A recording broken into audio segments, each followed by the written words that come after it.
21년 전에 우리 대한민국뿐만 아니라 세계를 들썩거리게 한 사건이 하나 있었습니다. 그분의 이름을 들으면 다 21년 전 일이니까 한 30살 넘으신 분들은 기억하시겠네요. 황우석 박사라고 하는 사람입니다. 기억이 나시죠? 황우석 박사, 줄기세포 연구가입니다. 이 사건이 있은 지 오래됐지만 그 사람을 기억하는 것은 그만큼 그 시대에 파장을 일으켰던 한 사람이기 때문에 그래요. 이 줄기세포라고 하는 것은 우리의 몸을 구성하고 있는 세포들의 가장 원초적인 단위의 세포예요. 그래서 그 줄기세포를 우리 심장이 아픈 사람에게 심장 쪽에 주입을 하게 되면 심장이 건강해지는 거죠. 내가 어디 간이 아프다, 간이 문제가 있다면 간에다가 그 줄기세포를 넣으면 다시 솟아나게 되는 거예요. 참 신기하죠? 그러면 아무도 죽을 사람이 없을 것 같아요. 아무도 죽지 않을 거예요. 불치병에 걸린 사람들이 이 줄기세포에 대한 기대감이 엄청 컸어요. 근데 그 사건이 있으면서 노벨상을 받을 수 있다. 이렇게까지 이건 획기적인 연구다. 대서특필되어졌던 사건이죠. 그런데 그 논문이 조작되었다. 이렇게 밝혀졌어요. 논문이 조작된 거예요. 그래서 그분은 올해 72살이신데 영국에서 과학계에서 퇴출됐어요. 다시는 그 이름이 오르락내리락 하지 않죠. 왜 그 연구에 사람들이 환호성을 질렀을까? 특별히 육신이 건강하지 못한 사람들은 이것이 꿈이었어요. 희망이었어요. 근데 그게 다 거짓이라는 거죠. 그렇습니다. 우리는 이 땅에서 이 육신을 입고 영원히 산다는 것 자체가 죄악이에요. 육신을 입고 우리가 이 땅에서 영원히 산다? 이건 죄예요. 그렇게 하려고 하는 것 자체가 죄예요. 하나님의 창조의 질서를 모르기 때문에 그런 거예요. 우리가 영원히 사는 것은 예수님이 내 안에, 내가 예수님 안에 있을 때만 가능한 줄로 믿습니다. 예수님께서 우리 안에 사시면 줄기세포로 주사 맞는 것보다 더 위대한 인격이 되고 또한 놀라운 하나님의 능력 안에서 살아갈 수 있게 되어지는 거예요. 이보다 예수님이 내 안에, 내가 예수님 안에 거하는 이보다 더 아름다운 삶은 없다라고 하는 거죠. 그러므로 우리는 자나깨나 예수님 안에 사는 것이 소망이 되어져야 될 줄로 믿습니다. 우리의 환경이 어떠하든지 간에 내가 예수님 안에, 예수님이 내 안에 사는 것, 이것이 오늘 우리의 삶의 첫 번째 목표여야 돼요. 갈라디아서 2장 20절에 있는 말씀을 통해서 보면 내가 그리스도와 함께 십자가에 못 박혔나니 그런즉 이제는 내가 사는 것이 아니요 오직 내 안에 그리스도께서 사시는 것이라. 이제 내가 육체 가운데 사는 것은 나를 사랑하사 나를 위하여 자기 자신을 버리신 하나님의 아들을 믿는 믿음 안에서 사는 것이라 그랬어요. 철저하게 내가 십자가에 못 박히면 이제는 예수님이 내 안에 거하는 삶을 살아가게 되어지는 거죠. 오늘 우리 모든 성도들이 오늘 성찬의 예식을 통해서 다시 한번 예수님의 십자가의 은혜에 대한 감격 가지고 그 예수님이 내 안에 영원히 사시기를 소망하며 살아가게 될 때에 우리에게는 영원한 하나님의 나라가 예비되어져 있는 줄로 믿습니다. 그런데 오늘 본문에 성경에서 가장 불행한 한 사람을 기록하고 있죠. 예수님을 배반했던 가룟 유다예요. 가룟 유다는 불의한 욕망을 위해서 예수님을 팔아버린 제자였어요. 어리석은 사람입니다. 그래서 오늘 본문 21절 중반절쯤에 가서 보면 그 사람은 차라리 나지 아니하였더라면 자기에게 좋을 뻔했다. 이렇게 예수님이 말씀하시는 것을 보아요. 내가 죽어야 예수님이 내 안에 사는데 나의 욕망 때문에 예수님을 십자가에 못 박는 일이 벌어지더라고요. 가롯 유다, 가롯이라고 하는 동네의 유다라는 뜻이에요. 그러면 우리 안에 예수님이 살려면 어떻게 해야 되는가? 첫 번째로는 교만함을 죽여야 돼요. 내가 죽어야 그랬죠? 내가 죽는다는 것은 이 육신이 죽는 걸 얘기하는 게 아니라 나, 에고라고 얘기해요. 자아라고 하는 거예요. 자아가 죽어야 돼요. 그것은 교만함을 죽이는 거예요. 고난주간의 수요일을 우리는 사랑과 배신의 날이라 이렇게 별칭을 붙여서 이야기하기도 합니다. 그 내용을 보면 주님께서 이 옥합을 가지고 온 여인의 헌신을 받죠. 옥합을 깨트려서 예수님의 머리에 붓습니다. 그리고 그 다음에 가롯 유다의 배반을 받아요. 이 여인의 헌신의 장면이 3절로 9절에 나오고 10절, 11절에서는 유다의 배신에 대한 내용이 기록이 되어져 있어요. 이 두 사건을 왜 같이 옆에 붙여놨을까? 우리가 어떻게 살아야 되는가를 이야기해 주고 있는 거예요. 가룟 유다는요, 다른 제자들보다 똑똑한 사람이에요. 우리가 예수님을 팔았기 때문에 어리석다고 이야기는 하지만 사실은 모든 면에 있어서 다른 제자들보다 똑똑한 사람. 계산이 빨랐어요. 그래서 제자들의 모든 그 회계 업무를 맡았어요. 돈괴를 맡은 자라 이렇게 얘기하고 있죠. 또 그것은 다른 사람들, 예수님을 비롯한 제자들로부터 신임도 받고 있었던 사람이라는 것을 이야기하고 있어요. 여러분, 어떤 모임에서 회계에 맡기는 사람 누구를 맡기고 싶어요? 돈을 헤프게 막 자기 마음대로 쓰고 남 돈 빌려서 쓰고 그런 사람한테 맡기고 싶어요? 없어요. 그래도 꼭 쥐고 있을 만한 사람, 필요한데 적당히 쓸 수 있는 그 사람에게 회계를 맡기는 거예요. 그런 면에 있어서 유다는 신임을 받고 있는 사람이었다라고 하는 것이죠. 다른 11제자의 출신지는 갈릴리 지역이에요. 유다만 남쪽의 사람이에요. 남쪽의 가롯이라고 하는 동네에서 살았어요. 그래서 우리가 나사렛 예수 하는 것처럼 가롯 유다 이렇게 얘기하는 거예요. 성과 이름이 아니에요. 가롯이라고 하는 동네의 유다라 하는 얘기예요. 11제자들이 갈릴리에서 업으로 또 거기서 생업을 하면서 살았던 반면에 유다는 가롯 동네인데 이 가롯 동네는요, 오늘날로 말하면 강남 8학군 같은 거예요. 강남 8학군을 아십니까? 교육열이 우리 한국에서 가장 높은 동네. 그래서 그리 이사 가기를 위해서 정신없는 그런 모습으로 자녀들을 양육하려고 하는 그런 동네, 강남 8학군. 가롯이라고 하는 동네가 그런 동네. 그러니까 거기에서 교육을 받은 유다니까 얼마나 똑똑하겠어요. 또 거기에 자기는 나는 이런 사람이야. 엘리트 의식까지 있어요. 엘리트 의식입니다. 그런데 이 엘리트 의식이 있거나 자존심이 강한 사람은요, 남에게 조금만 무시를 당하는 것 같으면 그때부터 기분이 상해요. 그래서 베다니 시몬의 집에 예수님께서 식사하고 계실 때 한 여인이 와서 옥합을 깨뜨려서 향유를 예수님의 머리에 부었다 그랬어요.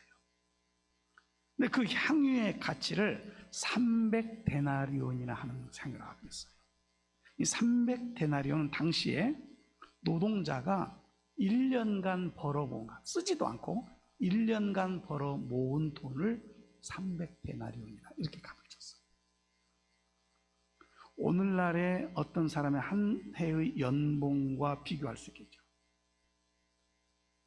근데 그 돈을 예수님의 머리에 쏟아 부으니까, 돈 값이 있는 향유를 쏟아 부으니까 유다는 이거 허비하는 것으로 생각했어요. 주님 앞에서 주님이 무한할 정도로 그 여인을 책망을 해요. 책망을 하는데 예수님께서 그걸 가만히 듣고 계시다가 오히려 유다를 향해서 책망하시는 것을 봐요. 자기를 잘했다. 오, 그렇지. 너 잘했네. 그렇지. 가난한 사람에게 나눠주면 되는데. 그러지 않아요? 우리의 육신적 생각으로는 유다의 말이 맞아요. 그때 당시에 못 먹고 굶주린 사람들이 많이 있었어요. 많이 있었어요. 그러니까 그걸 팔아서 가난한 사람들에게 나눠주자, 이 말이 틀린 말은 아니에요. 그런데 예수님은 유다를 향해서, 그 말한 유다를 향해서 질책을 하는 거예요. 뭐라고 처음에 말씀하시냐면, 가만둬라. 왜 저 여인을 괴롭게 하느냐? 저가 내게 좋은 일을 하였다. 이렇게 말씀하시죠. 아니, 좋은 일은 팔아서 가난한 사람들에게 주는 것이 좋은 일인데 왜 예수님의 머리에 향유 부은 사건을 좋은 일이라고 말하고 있을까? 이 순간 유다는 엘리트 의식을 가지고 있었는데 자기의 판단, 자기의 이 상황에서 판단한 것이 옳은데 예수님이 아니라고 하니까 자존심 상한 거예요. 별 볼 일 없는 그러한 한 여인을 두둔하는, 그리고 많은 사람들 앞에서 자기를 면박 주는 것 같은 느낌을 유다는 받았을 거예요. 예수님이 자기를 일개 무명의 여인보다 못한 존재로 여기는 것 같아서 창피하기 그지없었어요. 그런 격한 감정 속에 일어난 사건이 뭐예요? 사단이 그의 속에 들어갔다. 여러분, 내가 아무리 옳은 판단 같더라도 예수님이 말씀하신 것에 나는 굽혀야 돼요. 내려놓아야 돼요. 내가 틀리지 않았는데, 그렇죠? 유다의 생각이 틀린 생각은 아니에요. 그런데 예수님이 말씀을 그렇게 하셨어요. 그러면 유다는 예수님이 무슨 목적이 있으신가 보다. 내 말도 틀리지 않았지만 예수님의 말씀에 순종해야지. 이렇게 가는 것이 옳은 순서였어요. 근데 그렇지 않았어요. 격한 감정을 가지고 마음에 분노를 가지게 되는 거죠. 그 속에 누가 들어가요? 사단이 들어가는 거예요. 여러분, 하나님의 말씀에는 우리가 어떠한 상황과 환경 속에서 분노하는 마음이 있어서는 안 돼요. 그리고 결국에 마귀가 그 안에 사단이 그 안에 들어가고 나서 일어난 사건이 뭐예요? 결국에는 시간이 지나서 대제사장에게까지 가가지고 예수님을 팔 것을 꾀하잖아요. 가룟 유다의 상처는 자기를 대단한 사람으로 여기는 교만함이 그에게 있다는 게 상처예요. 이 교만이 주님의 말씀을 은혜로 받지 못하게 하는 거예요. 악감정으로 그 말씀을 받는 거예요. 정당한 주님의 교훈이 그에게는 귀에 은혜로 들리지 않았어요. 자기를 책망하는 소리로 들은 거예요. 이 교만함이 가롯 유다의 마음에서 예수님이 멀어지게 하는 사건이 된 거예요. 그래서 대제사장에 가서 예수님을 바라보는 거죠. 우리 하나님은 자기를 낮추시는 자를 기뻐하시는 줄로 믿습니다. 우리가 높이 어떤 학문의 경지에 올라서 사람들로부터 평가를 받았다 할지라도, 좋게 여기는 모든 것이 내게 있을지라도 하나님 앞에서는 아무것도 아닙니다. 하나님 모시기에는 다 초라한 것이에요. 남과 비교해서 교만할 일이 아니에요. 교만하여 내가 살았다고 한다면 나를 내려둬야 돼요. 그래야 주님이 내 안에 사시는 거예요. 주님이 내 안에 살려고 하면 내가 죽어야 돼요. 내 뜻이 죽어야 돼요. 가룟 유다는 야심을 죽이지 못해서 예수님을 팔았어요. 야심, 어떤 야심이냐면 정치적 야심. 다른 제자들에게도 야심이 있었어요. 세베대의 두 아들이 있었어요. 근데 그 아들의 엄마가 예수님과 함께 동행하다가 선생님, 우리 두 아들 아시죠? 주님이 그 날에 이를 때에 우리 두 아들 하나는 좌편에 하나는 우편에 있게 해주세요. 이걸 뭐라고 말하죠? 청탁했어요.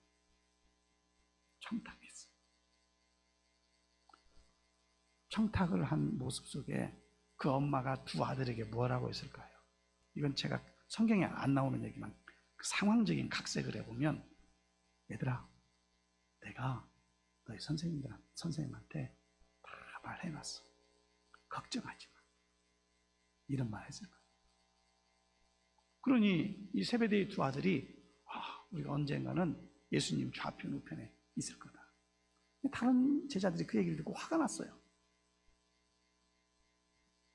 야심하고 야망을 가진 그 모습이었어요. 한 자리 차지하고 싶은 마음이었다라고 하는 것이죠. 3년 동안 예수님을 따라다니면서 아마 예수님께서 야망, 야심 다 내려놔, 이런 말씀 많이 하셨을 것 같아요.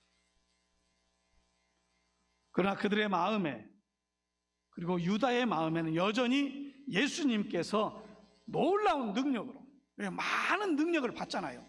그 능력을 보면서 마지막 어느 순간에는 그 놀라운 능력으로 이 세상을 뒤엎어버리고 자기에게 한 자리 줄 것 같았어요. 그런데 예수님이 자기의 기대와는 상관없이 정반대의 말씀만 하시고 반대의 길로만 가고 있는 거예요. 능력으로 많은 대중들을 불러 모아야 돼요. 마치 오병이의 기적을 일으켰던 팔복산 근처에 그 광야에 수많은 사람들을 모아놓고 정치적인 연설을 좀 했으면 좋은데 그렇지 않아.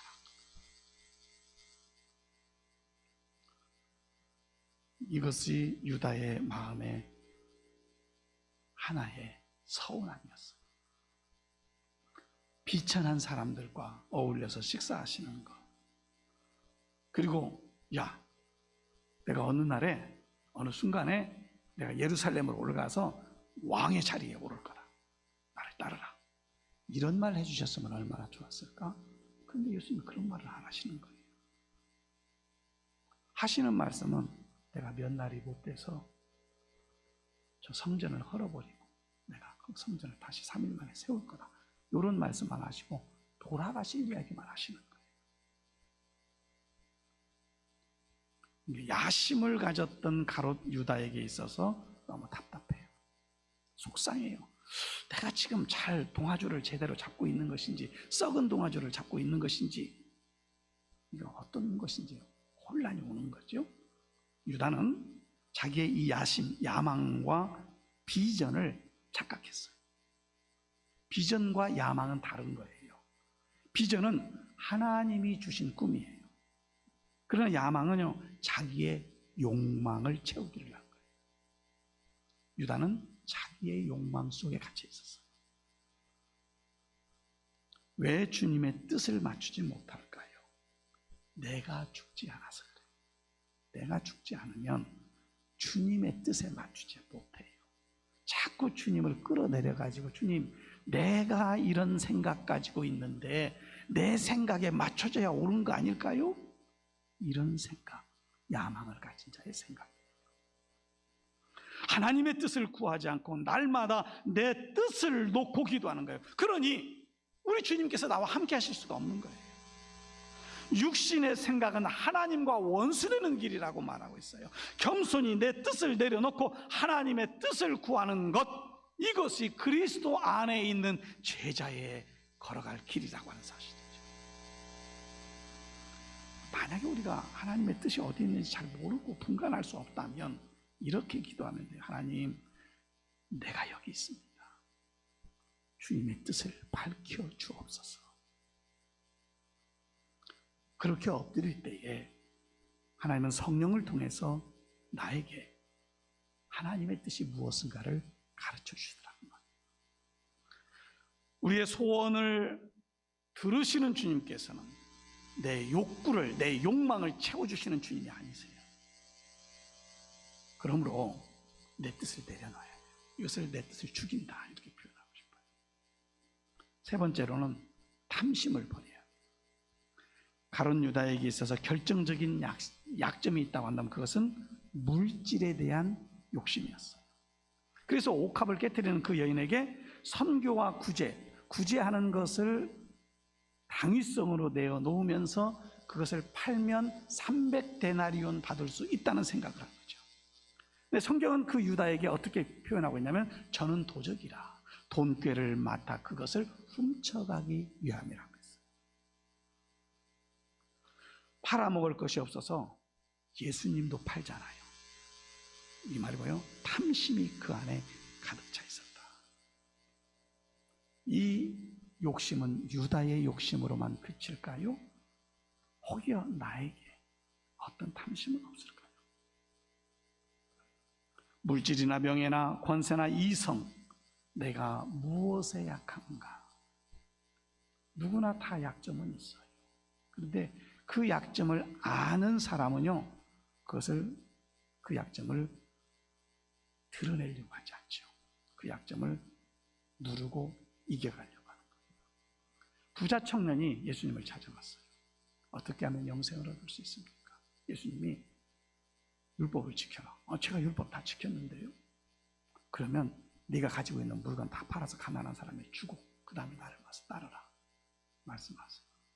부자 청년이 다 율법은 다 지켰지만 자기의 것을 팔아서 가난한 사람에게 줄 용기는 없었어요. 그래서 예수님을 떠났어요.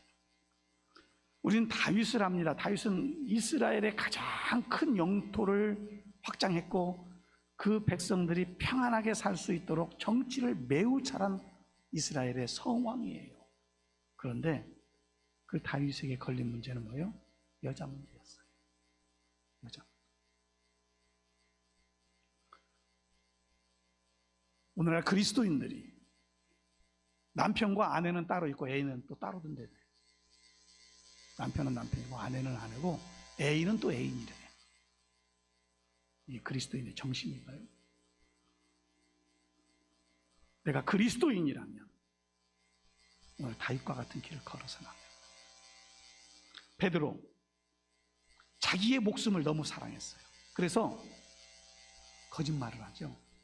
저도 그와 함께 있었던 사람인데 저 사람 몰라. 3번 쓰기나 부인했어요. 자기 목숨이 우상과 같은 탐심이었어요. 자기만이 가지고 있는 약점이 있어요. 약점이 있는데 이 탐심을 버릴 때에 예수님이 내 안에 거하시는 줄로 믿습니다. 네 번째로는 자기를 죽여야 돼요. 그러니까 지금까지 쭉 말씀드린 것처럼 교만을 죽이고 내 뜻을 죽이고 탐심을 죽이고 이게 뭐냐면 전체를 통틀어서 내가 죽는 거예요. 여기를 나라고 하는 것은요, 나라고 하니까 나를 죽이라 하니까 자살하라 이런 것이 아니고 에고라고 하는 거예요. 자아라고 하는 말이에요. 내 자아가 죽어야 돼요. 성경의 여러 곳을 보면은 예수님의 12제자 중에서 가장 자존심이 강한 사람이 가룟 유다예요. 그런데 자존심이 강하다는 것은 어떤 성공의 동력을 주기도 해요. 그러나 자존심이 지나치게 되어지면은 타인의 말에 불편함을 가지고 곡해를 해요. 자기 나름대로 해석을 하는 거죠. 그러니까 우리가 대화를 할 때예요, 내 생각과 다르게 저 사람 똑같은 상황 속에서 듣는 저 사람이 다르게 이해할 수가 있어요. 내 뜻과 상관없이 이해하는 거예요. 그래서 이렇게 생각해요. 듣는 사람의 상황과 환경에 따라서 이해하는 거예요. 근데 자기를 깨닫는 것은 매우 큰 은혜입니다. 예수님 안에서 내 자존심을 내려놓고 신앙생활해요. 향유를 예수님의 발에 부은 이 사건, 예수님은 뭐라고 말씀하시면 나의 죽음을 저가 예비하고 있다 이렇게 말씀하고 있어요. 그런데 유다는 서운했어요. 최후의 만찬에서 예수님께서 이렇게 말씀하시죠. 너희 중에 한 사람 곧 나와 함께 먹는 자가 나를 팔리라. 오늘 본문 18절에서 말씀합니다. 그 말을 했을 때에 나와 함께 먹는 자, 지금 12명의 제자들이 있어요. 그러면 12명 중에 한 사람이에요. 유다의 회개를 유도하시는 말씀이셨어요. 그러나 유다는 아마 그 말을 듣고 나 들으라고 하는 소리구나, 나보고 하는 소리네, 이렇게 들린 거지. 자기 자존심만 생각한 거예요. 다른 제자들은 그 말을 듣고 어떻게 말하고 있어요? 납니까? 선생님 나예요? 자꾸 이렇게 반문을 해요. 유다는 반문도 하지 않아요. 어떻게요? 나한테 하는 소리구나, 이렇게 생각합니다. 그러자 주님께서는 또다시 유다에게 회개할 기회를 주는 거예요. 12 중 하나, 곧 나와 함께 그릇에 손을 넣는 자니라. 오늘 20절의 말씀. 나와 함께 그릇에 손을 넣는 자다. 그러면서 나를 파는 그에게는 화가 있으리라. 그는 차라리 나지 아니하였으면 제게 좋을 뻔하였느니라. 그때쯤 되면 가슴을 치면서 선생님 어떻게 하셨어요? 제가 바로 그 사람이에요, 이렇게 말해야 되지 않았을까요? 그런데 그 자리를 박차고 나갑니다. 아마 저분이 사랑의 사도라고 한다면 정말로 나를 위로를 해줘야 되는데 왜 나의 마음을 꼭 알아서 이렇게 콕콕 짚어내지? 이렇게 생각을 하는 거죠. 왜 나를 저주하는 듯한 저런 말씀을 하시지? 이건 뭐예요? 아직도 내가 죽지 않았다는 얘기. 우리 십자가 앞에서 오늘 성찬을 받으면서 나를 다 내려놓으시기를 바랍니다. 자존심 내려놓으세요. 예수님 안에서는 자존심도 내려놔야 돼요. 내가 죽어야 내 안에 예수님이 사는 거예요. 그러면 나에게 있어서 최고의 원수는 누구예요?